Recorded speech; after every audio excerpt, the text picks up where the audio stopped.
What is up, YouTube? This is Fortress Trigger, and today I'll be presenting my updated Bergamo deck profile here.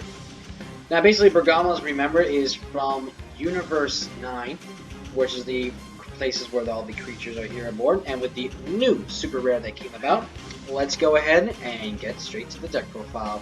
Now, first things, of course, is about Bergamo, which is same thing like all the other leaders. When this card tags leader, draw a card, symbols that.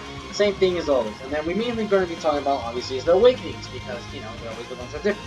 And we remember that in permanent is that when you have Lavender and Basil in play, in your battle, your opponent's leader cannot attack this card. When he attacks, you draw a card.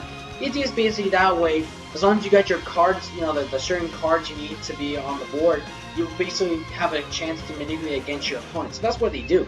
So with that guy, you can go ahead and prevent even like the leaders with criticals, mainly Mass Saiyans, which is the one that's topping, and maybe a little bit Vegeta's, the blue one, if it's still playing around, you know, preventing their criticals to hit you, and it's just, you know, it could do a lot of effects to you. So, yeah, and also, you know, prevents double strikes, prevents other criticals, prevents dual attack, whatever you call it.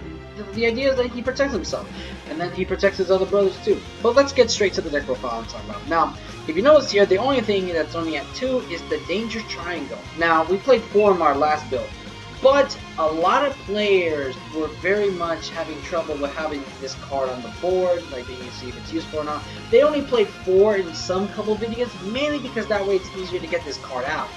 But the problem with this card is that you need at least about all 3 of the Trio of the Dangers on the board to have this effect resolved. I mean, you could still have this card on the field either way. Once you have it, that's it. You know, that way you can go ahead and just draw your main resources for the deck. So what this card does is it's permanent is that if Bergamo, Lavender, and Basil, the Trios of Dangers, are on the board, and you can negate the skills of all of your opponent's battle cards with the energy cost of 4 less in their battle area. It's just simple as that. That way you don't have to get hit by Jirans, you don't get hit by Kales, you don't get and you know with their effects and everything, and that way it just goes ahead and just stops them, and it gets stalled. And if your opponent, remember we don't have any field destructions at this time, so I really hope they do put this up in the gate, because that way it's fair, so that everyone can start playing 4 field spells in your deck. And that way the game has more balance, you know, same way they do with Yu-Gi-Oh. So that's done for the field spell. Next, we played 4 Majin Boos, and I was playing 3. Playing 4, you know, instant draw power, and we also play 4 Senzu Beans because this deck is going to be doing a lot of the energy boosting of its own objection with a Supreme Kai card. We'll get to that. And Senzu Bean, of course, helps us get our energies, gets 5,000 boost. You know, it's like the best card that we use for boost support. Alright, next before we play for an extra card is Shining Blaster, is our negate card. So when you negate an attack, and then if your leader is basically Universe 9, choose up to one of your opponent's battle cards with an energy cost of 4 less and return to the owner's hand.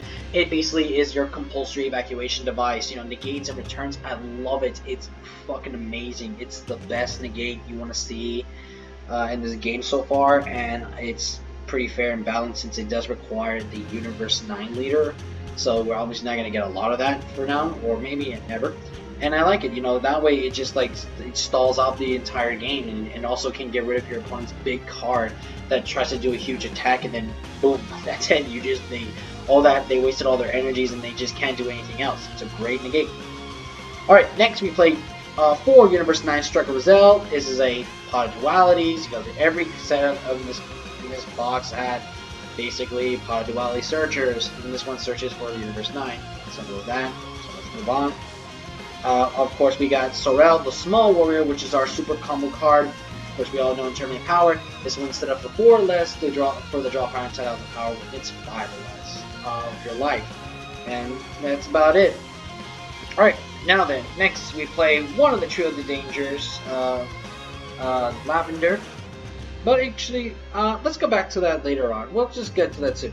Next, we play Universe 9 Strucker Oregano. So what he does is that when you play this card, you may reveal 1 Universe 9 card in your hand, place it at the bottom of your deck, and if you do, you get to draw 2 cards. And that's just pretty much amazing. You just get to reveal. Like, if you have an extra copy of this card and you don't really need it or anything, you know, or like, you know, like an extra copy or a card that you just don't need to see at this moment, you know, you want to save it for later in the game, you just place it in the bottom, and then you get to go ahead and just draw 2 extra cards, and then just see how well it does. You know, it's pretty good. It's pretty standard, and it's like about 10,000 power, which is stronger than the boot. Next, I played 4 Unmuted Spirit Trunks. and it's really great. I had to unfortunately cut down the critical one, which is the one that says like when it attacks, your opponent can't use their blockers to block the critical attack, which is a little risky, but it's kind of better because we're not really interested in just trying to just do much damage with just criticals. You know, with this idea, like you want to build more energies. That way you can summon up the Trio of the Dangers because it is a Trio of the Danger deck.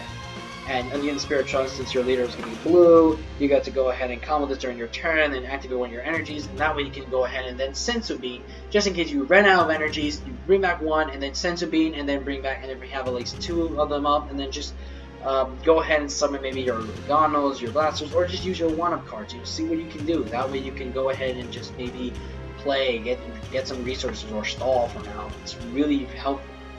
Again, we'll skip this one. And then here we got this guy who I mentioned earlier, the Universe 9 Supreme Kai Ro. As evil as he looks right here, his effect is really amazing. So what he does is that when you play this card, you look at the top 2 cards from the top of your deck, choose any number of Universe 9 among them, and add it to your energy and rest mode, and then you get to shuffle your deck.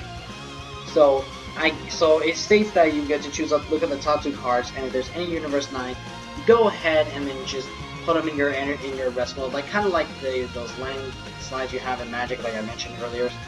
And if you're wondering, like those that are non-Universe 9 cards, like this card or that card, or anything else, I guess they just go back to the deck because it doesn't state they go to the drop area. It just says you add them, mold them to your hand, give them to your energies, and then just shuffle your deck. So I guess they just go straight to your deck. If not, if they go to the drop area, I guess that's about it. If you know the ruling about this, I would love to know. Let me know in the comment section below, and we'll get to that. Alright, so let's go ahead and straight to the Trio of the Dangers. Now, I apologize that I had to start off one and then never get a chance to talk about. So here we go for Trio of the Dangers Lavender. So what he does is that when this card attacks and you have another Trio of the Dangers in playing your battle, choose up to one of your opponent's battle cards with an energy cost of 4 or less and KO it. It's awesome. That way you get rid of the blockers, you get rid of their big guys. Now, kind of like I said, the 4 dogs, which the main ones are Jiren and Kale, the green one, and of course the new hit. Maybe I'll mention that one because now I heard that one was pretty stupid as hell, or whatever. You know, anything else that's 4 or less just KOs them because it just goes ahead and just gets rid of your opponent's best resource. That's what this deck can do. Next, we got 4 Trio of the Dangers Basil. Its permanent effect is that during your turn, if you have another Trio of the Dangers in play in your battle area, this card gains 1000 power for each 1 energy you have and dual attack. So the combo with basically Supreme Kai Ro with Trio of Dangers Basil really does a lot of effects. That way he can be strong to reach maybe about 23,000 when you have 5 energies, or you know, at least let's say 5 for now. So 23,000 is pretty amazing. And dual attack. It's a little similar to the Super Saiyan Blue Son Goku leader card they have from the Galactic Battle set.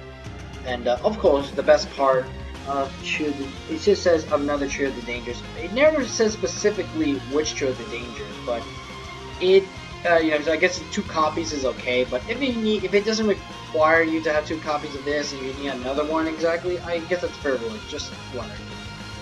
All right, we'll just save the super rare for last. Let's talk about this one, the 5-drop, the Brothers of Terra Bergamo. So he is double strike. 20,000 power. Its permanent is when Lavender and Basil are in play, your battle area, your opponent cannot place cards in their energy area. Once you have those other 2 with this guy, you already put a lot into your opponent. Like I said, this deck can do a lot of huge damage to your opponent, locking them out, losing their best cards. It is amazing for what this deck means. A lot of people are interested mainly with the blue cards and the yellow cards, and I gotta say, Bergamo, this one is just so awesome. Just to stall, take your opponent's best ideas for the game to like maybe have their chance to counterattack, and it just denies it. It's amazing. And now let's go to the main super rare one. I play 4 of the Trio of the Dangers Bergamo. So he's 20,000 power, 4-drop. His permanent is if this card's in rest mode, your opponent's battle cards can only attack this card. When Lavender and Basil are in play in your battle area, all Trio of the Dangers in your battle area gain barrier. The auto effect is that when this card attacks, it gains 5,000 power for the duration of the turn. So all in all, this card basically just makes sure that your opponent can attack only this card when it's in rest mode. And if you have the other guy, if you have his brothers with him on the board, they gain barrier. And then he just gains 5,000 power for when this card attacks. So he'll be 25,000 power, and you get to go ahead and make him like just a sacrifice for everything, unless you boost him up with combos, or just negate your opponent's cards. You know, because that way they play into it. So all in all, I could say this deck is just amazing. So that is the deck profile, guys. So you know, seeing the fact that this deck, when you always have to redo it, you realize this deck just basically just defies your opponent's ways of trying to win. They just want to go ahead and just screw your opponent's hand, their field, everything they gotta do to go ahead and have the winning chance. Once you boost up with the energies, once you get the Tree of the Dangers out, once you get the field spell, when you do anything, that's it. You already have a chance of winning this game. And all in all, guys, I highly recommend playing this deck. It's pretty amazing. I hope I get to see more deck profiles like this. So let me know in the comments section below, what do you think of this deck profile, if any changes or anything to fix about it. I'm open to hear, and I'd be glad to know. With that, ladies and gentlemen, give this video a like, and I hope to see you around. This is Sports Striker, signing off.